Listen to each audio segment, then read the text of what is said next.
Where's Mel? He's saying Hatar Snadon.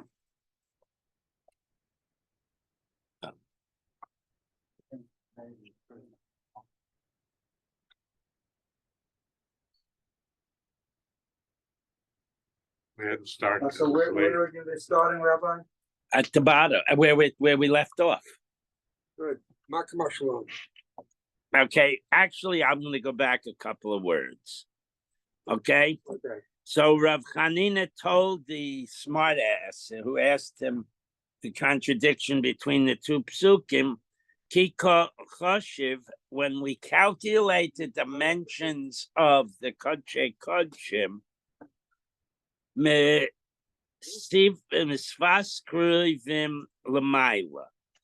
we only measure from the upper edge of the wings of the keruvim to the ceiling, and we ignore beneath the keruvim. Now we're going to understand that that doesn't mean what it sounds like. My Kamash Malon, what are we talking about? What's the reason he told us that? Ha Kamash Malon, this is what he was trying to say. Okay?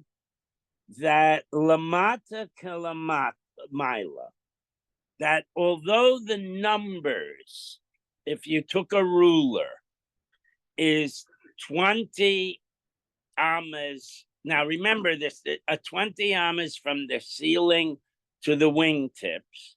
And if you took a ruler and you measured from the wingtips to the floor, would be 10. Kamata Kalamaila. That the reality is, if you did that with a ruler, it wouldn't work. Because the distance from the ceiling to the wingtips, even though in spatial terms it's 20, is exactly the same distance as the wingtips to the floor, even though in spatial terms it's 10. Yeah.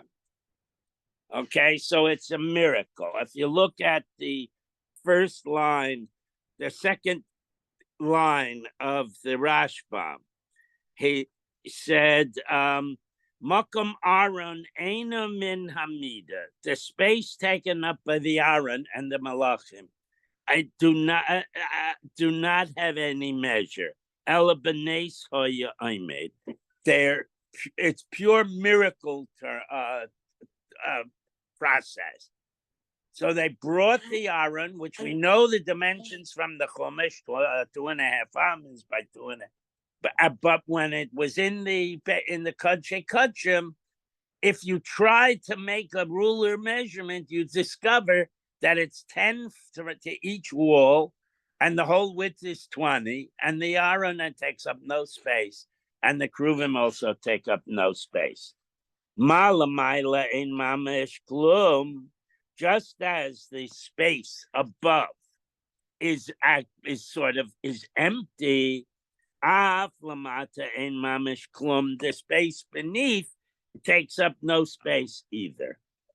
Okay, Messiah Leila Rav Levi to bring a support to the statement of Rav Levi, the Aimer Rav Levi, the same Rav Yochanan, maybe it was Rav Yochanan. Dovers Misroras Biyadenu Latme Avosenu. Makom Aaron V'Kruvim Enu Min Amida, that we have an ancient tradition, meaning from the time of Shlomo HaMelech, who built the Beis Hamikdash, that the Aaron and the Kruvim upon it took up no space when that object was moved into the Kodshe Kodshim. Okay, Malcolm Aaron Rekrum Enuminamida took up no space. Tanya Nami Hachi, we have another brisa that said that if you tried a different way of measuring, you walked into the Kodshe Kodshim and took a ruler and measured from the end of the Aaron to the wall in the north, and from the edge of the Aaron to the wall in the east, and et cetera, north and south and east and west, Aaron she'asa Moshe yesh lo revach eser amos l'chol ruach ruach. The ruler would indicate 10 amas in every direction, but if you walked over to one of the walls and measured it, it would be 20 amas. So again, this is a raya to the miracle. Okay, now Omer Ravnai, somebody named Ravnai, Omer Shmuel quotes Shmuel. Kruvim b'nei Yaimdim, the angels on the Aron, the Kruvim, were also miraculous. They took up no space. Shenemar, as it says, v'chomesh amos knaf hakruv ha'achas, v'chomesh amos knaf hakruv ha'shenis. The wing, one of the wings. So you have to double it. One of the wings of one of the angels was 5 amas long, and one of the wings of the other angel was also 5 amas long. So if the two wings were touching each other, they would be 5 and 5 is 10. Eser amas mixos bekanov viad sois bekanov. So the distance, the most minimal possible distance, if you ignore the other wing, is a total of 10 because the angels were facing each other and their wings were sticking out. So you'd have an absolute minimum of 10. Okay? And that doesn't count the bulk of the body of the Kurov. Okay, so you're left with Gufayu heicha havi kaime. So how could the angel, if this is 10 for each angel, so you got the whole 20 of the building, the room in the building. So where do you put the body of the angel itself? This is another proof that the Aron and the Kruvim had no dimensions when they were in the Kodesh Kodshim, but if you took them out, they had dimensions. What were the Kruvim made of? Gold. Gold? Okay, now there's also an issue what Kruvim we're talking about. Because in addition to the Moshe-made Kruvim, Shlomo made Kruvim, and there's a machlokes that he made extra Kruvim that he stuck in there, or he replaced the original Kruvim, or both. But in any event, no matter how you slice it, you cannot cram everything into the Kodesh Kodshim, but they did. Okay, so how did you deal with the bodies of the Kruvim? Ela Shmamino, we understand B'nei Yaimdim, the whole thing was a miracle. Okay. Now that was Rabbanai who brought a Messiah. Now some of the Chachamim are now going to say that you can figure out how to get the Aron and the Kruvim into the Kodesh Kodshim without there being a miracle. Now, how you understand this, I'm not sure. Maybe you understand that in the process of bringing it in, when does the miracle start? Yeah. Right? Or maybe you don't buy into the miracle and you're more of a skeptic. So you still have to figure out how they got this Aron and these angels into the Kodesh Kodshim. So now we're going to have some ideas. Maskif le Rava, v'dilma zeh shelo keneged zeh hayu kaime. Maybe they were offset. They were not actually in a straight line. So if they were offset by a foot, say, then the wings of the one could go past the wings of the other, and you would reduce the total dimensions. That's his suggestion. Maski Flavor Vacha Bar Yaakov. He has another suggestion. Dilma ba'alaksuno hayu kaime. Maybe the Aron was put into the Kodesh Kodshim on an angle. Now we know that the hypotenuse, Bob will correct me, But if you go from one corner to the diagonally to the other corner of a square room, if each wall is 20, the diagonal is about 28, right? It's 1.4, Bob, Right, okay. more or less. Okay, so if you look at what I'm doing, you have the phone can barely fit, but if I turn it sideways, angled, there's plenty of room. So he suggests that maybe the way you solve this dilemma is by putting the aron in on an angle, and then everything would fit in nice and very comfortably. Maskifle Rav Chuna Bereda Rav Yoshua, he has another suggestion. Remember, yesterday we learned that when structures were built, at least in those days, they had stone walls, and the stone walls were significantly wider at the bottom than at the top, right? So maybe the 20 by 20 measurement is at floor level. And by the time you get 10 amas up in the air, it's significantly wider, enough to fit everything in. Because the aron was smaller than the kruvim. Okay? So he suggests Dilma Besa Aloye Ravas, that it got wider as you went up, and therefore you could cram everything in. Yeah. Okay, another. That base would have to be very wide to have. The walls were humongous. The walls were like, I don't remember. I have a book at home. Maybe I'll bring it in tomorrow. Okay, so Maskifle Rav Papa, another suggestion. Dilma Makov Hayu Kaife Yadaihu. Maybe the wings weren't stretched out straight. Maybe they were bent. So like a chicken. You lahavdil. You look at a chicken. The upper part, the drumstick part of the chicken, and then there's a joint, and then there's the tip of the chicken wing. So maybe the angel's wings were bent like that, so it did not occupy the whole space, even though stretched out, the measurements would be 5 amas. And Raskifle Rav Ashi, he has another suggestion. Vidilma shalchufe hayu mishalfe. Maybe the wings overlapped. So one angel's wings are tucked into the other angel's wings, like when two people are hugging. Okay, so you have both your arms stretched out, but it's not twice the length of your arms between you and the guy you're hugging. Okay, so those are just suggestions that were offered for the skeptics among us. And now we're going to go weiter. And we're going to discuss the fact that there are 2 contradictory psukim regarding the kruvim.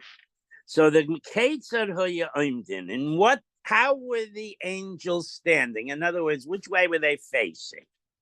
Rav Yochanan v'Reb Eliezer is a machlaikes. Chad Aimer Pineihem Ish al Achiv. One angel was faced directly at the other angel, and that angel was faced directly at the first angel, and they were looking at each other. They face to face. Okay, Penehim Labai. And the Chad Omer, and the other Tana says, Penehim Labayas, that they were both facing east. So that if the parochas were thrown open and you could look through the Heichel into the Kodesh, into the Kodshei Kodshim, you'd see the faces of both angels. They would be looking at you. Okay, so that's the machlaikas. And they each are relying on one of the 2 psukim. Ulamanda Amir Peneim Ishalachiv, they were facing each other. Hoksiv, that's because there's a pasuk that says Upanehem. I'm sorry, what does he do? Oh, what about the pasuk that says "Upaneim labayis"? They were looking through the building. Right. Okay, so that's a contradiction. And Lokasha, that's not a problem. And this is one of the most famous lines in the whole Talmud. Kan bisman Yisrael oisin ritzono shel makom. The angels are looking at each other when the Jewish people follow Torahs and mitzvahs. Okay, Ukan, but they look in one direction, so they don't see each other. Bisman she'en Yisrael oisin ritzono shel makom, when the Jews do not follow the will of Hashem. That was one opinion. Now, Ulamanda Amr Panehem Laboyis, that they're always looking at in east through the building. Haksiv Upanehem Ishal Achiv. But what does he do with the pasuk that says the angels were looking at each other? So we have a problem. So Umetzadidei Atzdudei. So what is suggested here is they were offset. Okay, now what do I mean by that? Where Bob is sitting and where Mel,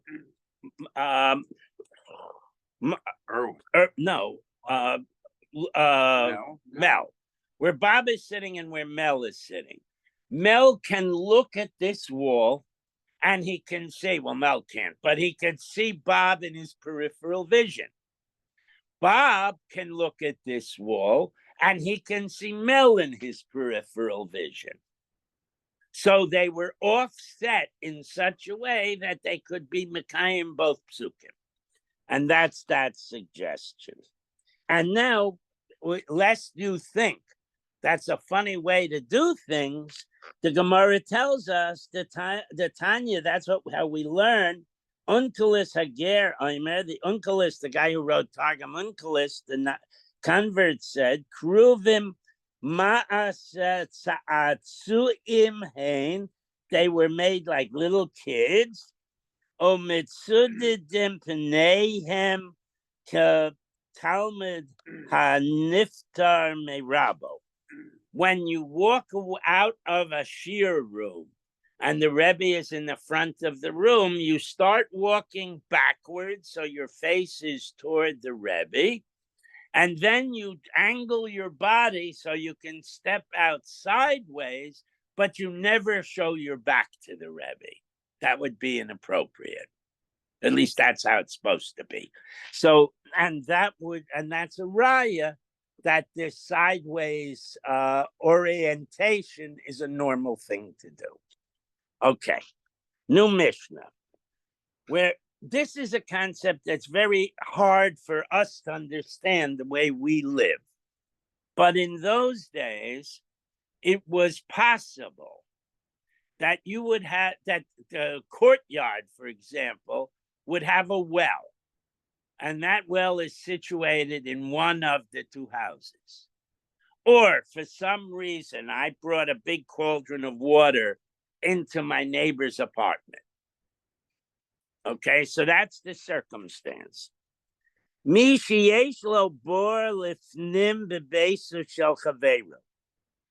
guy owns the huge water container in the other guy's apartment. Okay, so now it's a problem, because if I want to go wash my hands, I got to go into the other guy's apartment. But he's entitled to privacy. So I can't walk into his apartment willy-nilly whenever I want. So the Mishnah is going to give us ground rules. Nichnis b'shah shederech b'nei adam nichnisin, v'yotzei b'shah shederech b'nei adam yotzin. He can go in when the normal behavior of normal people is to go into someone else's house, and he can leave. He cannot stay there all night. He has to leave during that same window of time when people normally walk around freely. So essentially, it's mid-morning to late afternoon. That's the window. Okay? The enum machnis behemto umashka mebara. Now, if this is the only source of water and I have a cow, I cannot traipse the cow through Bob's apartment to get at my thing of water. Instead, Ella mamale, I have to take a container and fill it up. Umashka mebachutz, and feed and give the cow to drink in the chotzer. I can't drag the cow into Bob's apartment. Lo posachas. Now this is interesting. And the owner of the apartment has a lock. And lo posachas, and the owner of the cauldron also has a lock. Okay? So what's going on? So what we're going to take up the locks. Posachas lehecho. What's with these locks? Okay. Omer Rav Yochanan Shnehem Labor. There is a solid cover on this cauldron, maybe with a hinge or maybe light enough to lift, and both parties have there's like two loops, and both parties put locks on the cauldron. So the cauldron cannot be opened without the participation of both guys, the homeowner and the cauldron owner. Okay, so Bishlama Bal Habor, it's logical to understand that the owner of the cauldron should be able to lock it up. Boy ish tamure maya labore. He doesn't want members of the household to go and arbitrarily grab his water. Water's valuable. Ella bal habayas lamale. But why does the homeowner also have a lock on the cauldron? But logically, that isn't necessary. So Amalei Elazar answers Mishum Chashid Ishtai. Because we're worried about the cauldron owner fooling around with the householder's wife. If the householder has a lock and a key, then he has to either be present or at least give the other guy the key, so that he checks first. I tell his wife, "Are you dressed? Go buy or go shopping in Aroma. Burr's coming to your apartment to get water." So that's a protection, so that of tznius issues. Okay, new Mishnah. Now, since we were talking about one guy having a situation where he has to violate the privacy of the other guy, we're going to continue with that concept. Imagine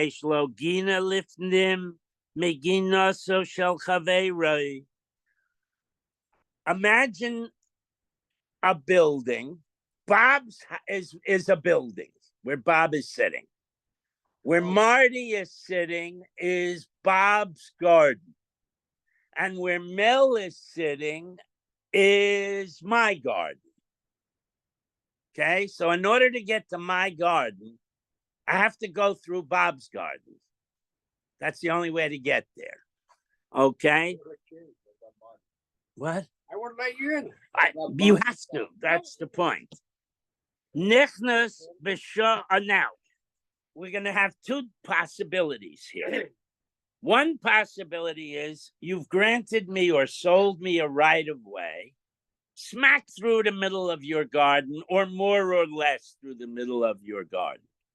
The other possibility is you've granted me a right of way on the edge of your garden.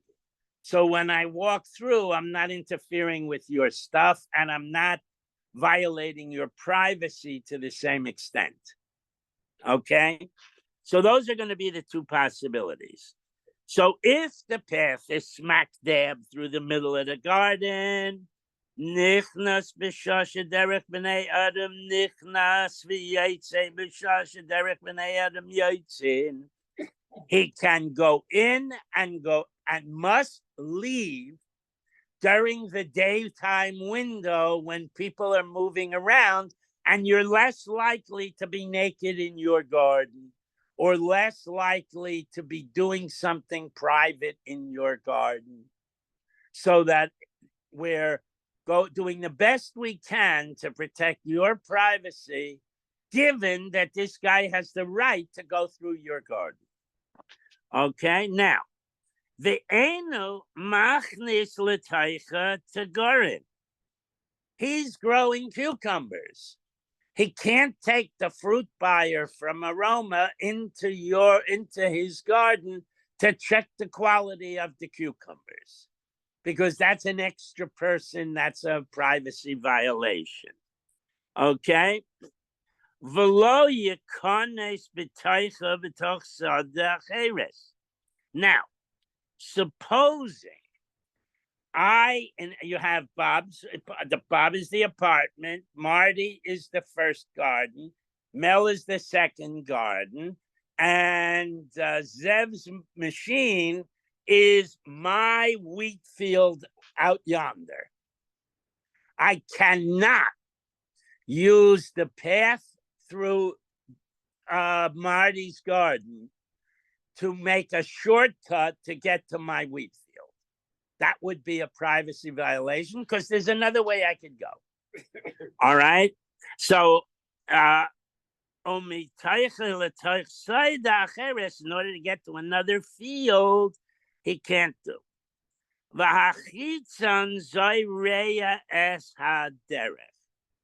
And the owner of the outer, now this path, I've given you money, Mistama, to acquire the right of way. So who has the right to plant petunias on the side of the right of way? Right? So the outside guy has the right to put the petunias. Now, what happens if we, on the other hand, make the arrangement that the path is on the edge? Okay. So now we're going to so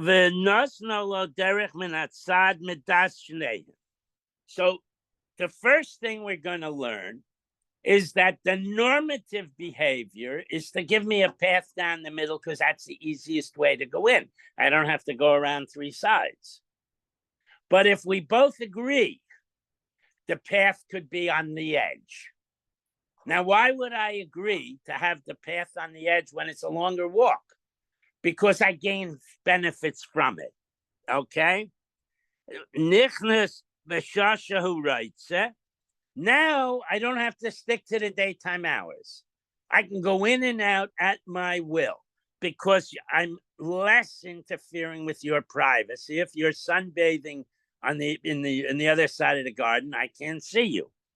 Okay, v'yesa b'shasha writes, and I can stay there all night if I want and come out in the middle of the night.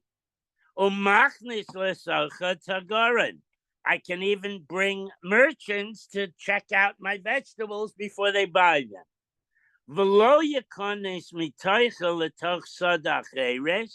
But I still can't use the path as a shortcut to get to my field out back. And neither one of us can plant plants on the path or near to interfere with movement on the path. That's the Mishnah. Okay. Amar Rav Yehuda, Amar Shmuel. What if the Mishnah did not talk about this, but it's a similar situation. There's a river. The wall has a river. Bob has a field between the river and my field. I have a field on the opposite side of the river, touching Bob's field. So Bob, I have to approach Bob, and I have to buy an amma. I have to buy a right of way to dig an irrigation ditch to get water from the river to my field. Okay, so what are the rules of that? Okay, Omer Rav Yehuda, Omer Shmuel, Amma Beis Hashalachin, Ani Meichalach. Bob says to me, I'm willing to sell you an irrigation channel to get to your field, your irrigated field. Nice. So how big does it have to be? Right? What if we didn't agree on the numbers? Now, if we agreed on numbers and that's in the contract, obviously those numbers apply. But if it's just stam, we don't have dimensions specified in the deed. Noisein lo base amos letoicha. He has to give me 2 amos wide. That's a little less than 4 feet for the actual water channel. V'yama mikan la'agapeha, and an ama's width on each side to make a levee. So what I can do is I dig the dirt out of the 2 amas and I pile it up on each side. So, and then I have a space where I can work. I can dig out schmutz from the amma. But basically, you have an ama's worth of levee on each side and 2 amas of trench for the water to flow. Okay? Now, what if the circumstance is a little bit different? I live behind Bob's field, and I want to make a pond in my property where my wife can do laundry, where my animals can drink. So I need to buy space from Bob to get water from the river to my new pond, right? So in that case, I'm a base hakilon ani ma'iterloch.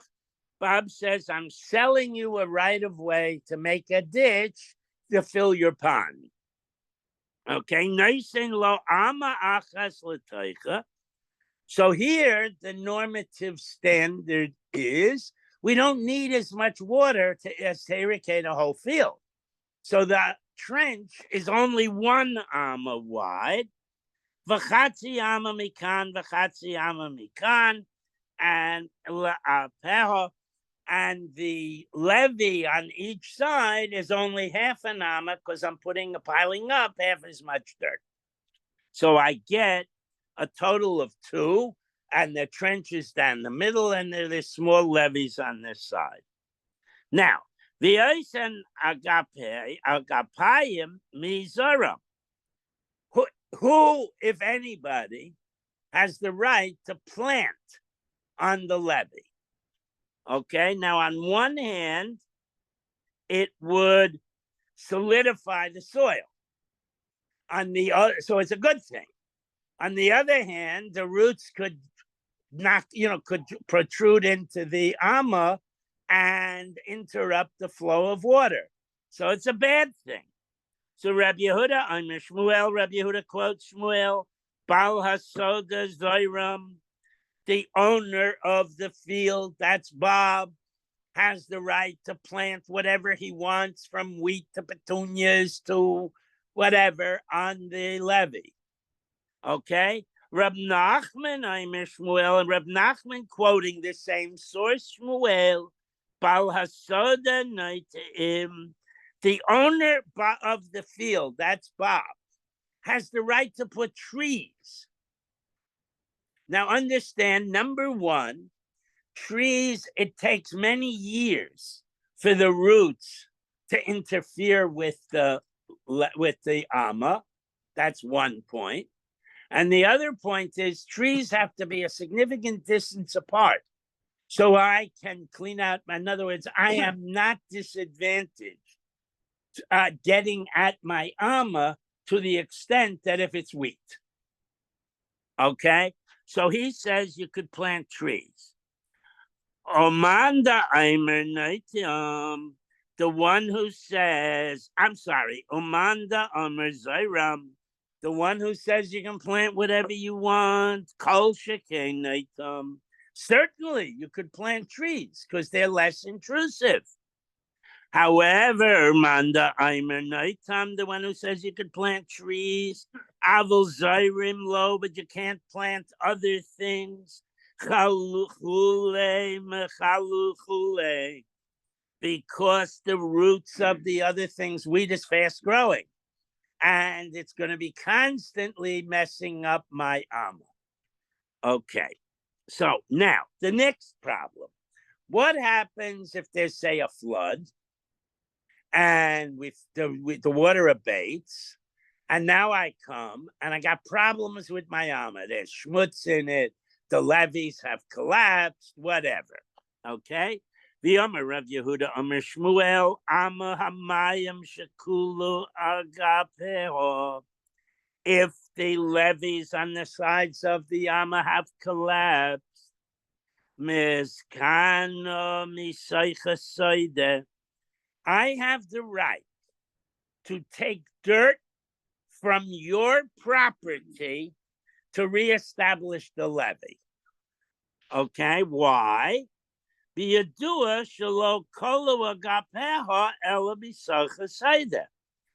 when the levee collapsed, obviously that soil spilled over onto your property. So I can use soil on your property to rebuild my levee. So Machis love Rapapa, but Rapapa says just a minute. Lemala, let the field owner say to the canal user, Mayach Mayacha Ashpiluha Le'arech. The water eroded the levee, and the water carried the levee away. So you want to put up a new levee? Go buy dirt from somebody. You can't take my dirt. The dirt that you had a right to take got washed away. So that's the argument. So how do we resolve it? We resolve it by saying that the right to rebuild my levee is an inherent clause of a contract, even if it's not written out. Ella Omer Rav Papa, so Rav Papa resolves his own challenge by saying, Sha'almanas Cain, that I Kibel love Balasaida, that the field owner granting the other guy the right to build the Amma knew in advance that if the levee is ever destroyed, he can come back and use soil to rebuild it. And that's the end of that. And we'll do the next Mishnah.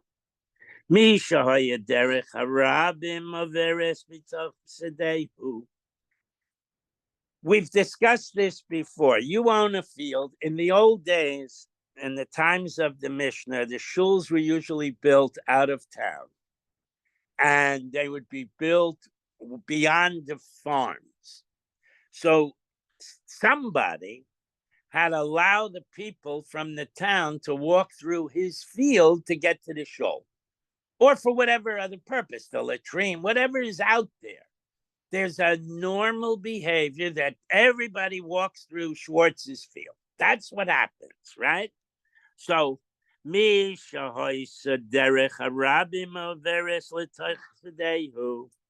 if people walk through Schwartz's field to get to the other side, and then Schwartz decides he's closing the path,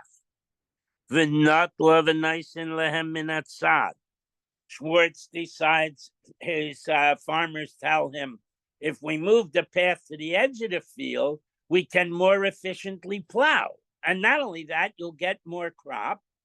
And nobody's really inconvenienced. They just have to find a new way to go, and they'll go on the side. So that's the argument. And what he did, meaning he cannot take back the path down the middle if it's accustomed for people to use it. V'shelo lo higio. And if he does it anyway, so he makes a new path on the side, maybe even paves it, the people have a right to ignore the new path, and they can trample through his wheat and reestablish the old path. Okay, so now we've talked about a path through a field. So we have to talk about, like, what's the size of the path, right? That's a logical question. Derech hayachid dalaramas. If it's a private path, if a few people from this chotzer walk through the field to get to shul, then it has to be dalaramas, about 7 feet wide. Derech harabim sheish esrei ama. But if it's a public road, even though you own the field, you have to grant the community, but they have eminent domain, they have a right to make a road, and definitionally, a reshus harabim is 16 amas. So if it's a public road, it's got to be at least 16 amas.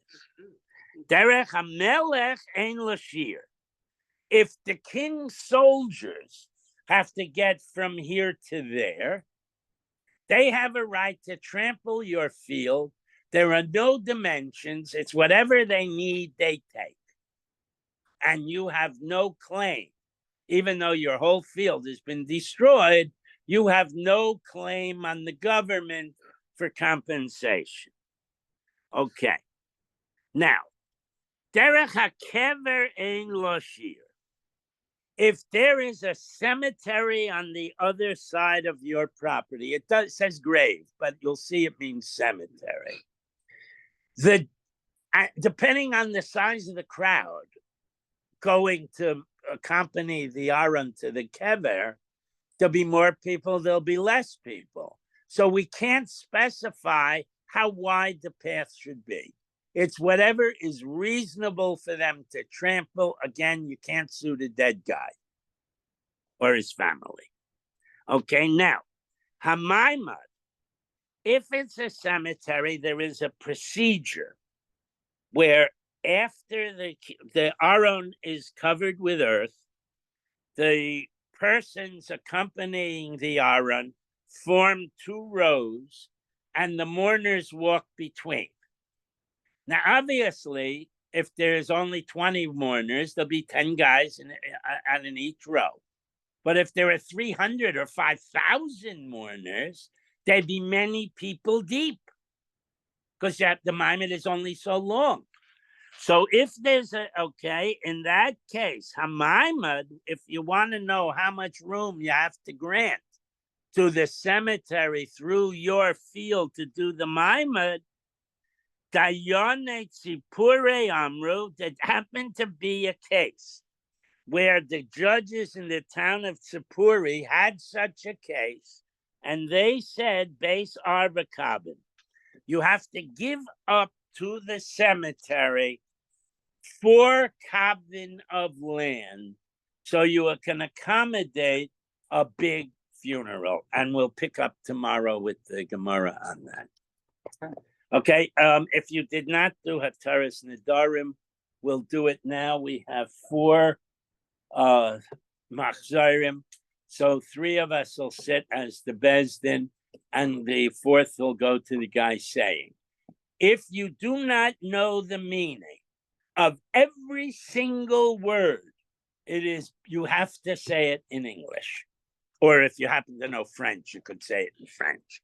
But the point is, you have to know what you're saying. Erwin, wake up. Okay. All right. So Heshi will be the best, and then you guys. Okay. I'm gonna go first. I'm gonna say it in English. Okay. I don't care what you say. Say it in French. Say it in Spanish. You have another machzor? Yes. If you need another machzor, you can go. Well, you need it, Ruben. No, I have. Oh, okay. Here's another machzor. Where is it? What page is it? Price, bro. At the end, the safest route. Yeah, but we don't have it. It's got to be in here. At the end of Yeah, safest it's not got- It's not a shlichus. It's page 2. Page 2. Okay.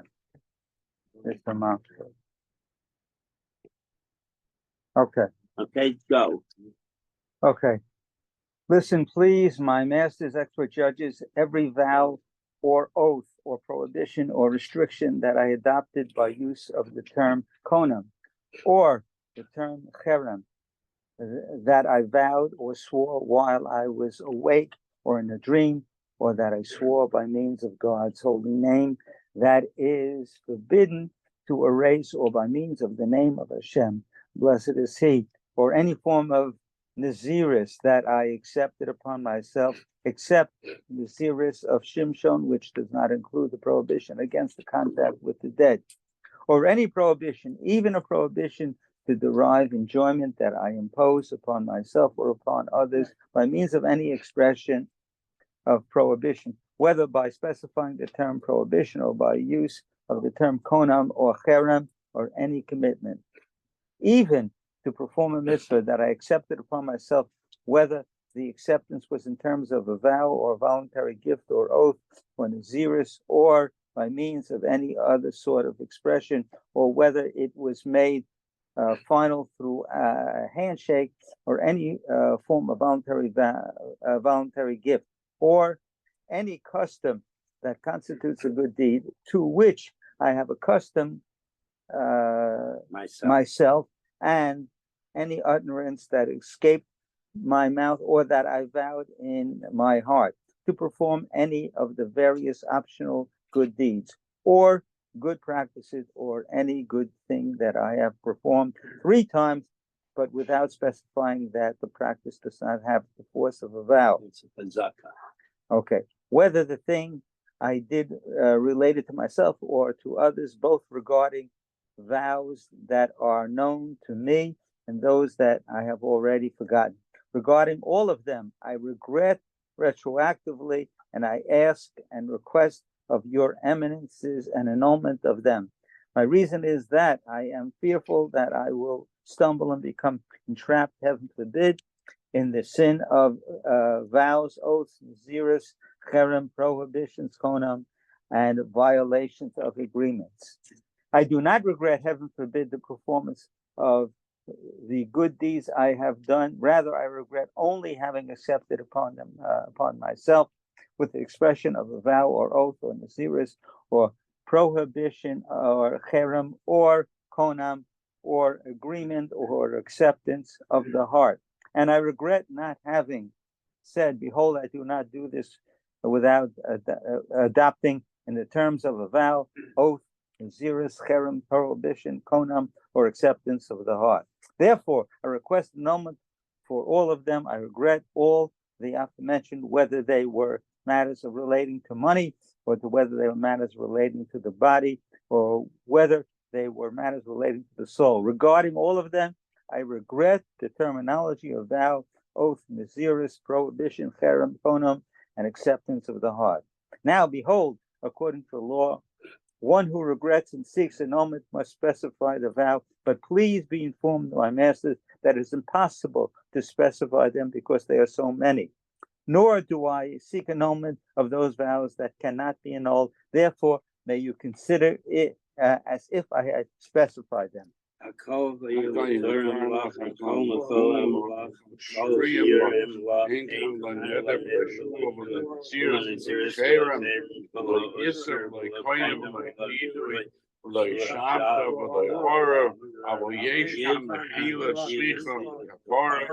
Geshem shematir mebezin shel mata, kafye mitar mebezin shel mala. Atalye mitar lo hatambuya lo hakashri lo einkan lo neder lo niziras lo heira lo yisar lo koidem lo nido lo shamta lo ora. Al yeshkan mechilo ora Geshem shematir mebezin shel mata, kafye mitar mebezin shel mala. That was 3? 2. Okay. I call you material love, I call Makoyan love, I call Sharia love, Ein kan loy neder, loy shvua, loy ziras, loy herem, loy yisr, loy koina, loy bidui, loy shamta, loy horror, abo yesh ham, kilo, slicha, horror. Shem shematir bezin shamata, kafir b'kar bezin shel malu. Behold, I make formal declaration before you, and I cancel from this time onward all vows and all oaths, naziris, prohibitions, konams, cherem, agreements, and acceptances of the heart that I myself will accept upon myself, whether while I am awake or in a dream, except for vows to fast and that I understand during that I undertake during mincha.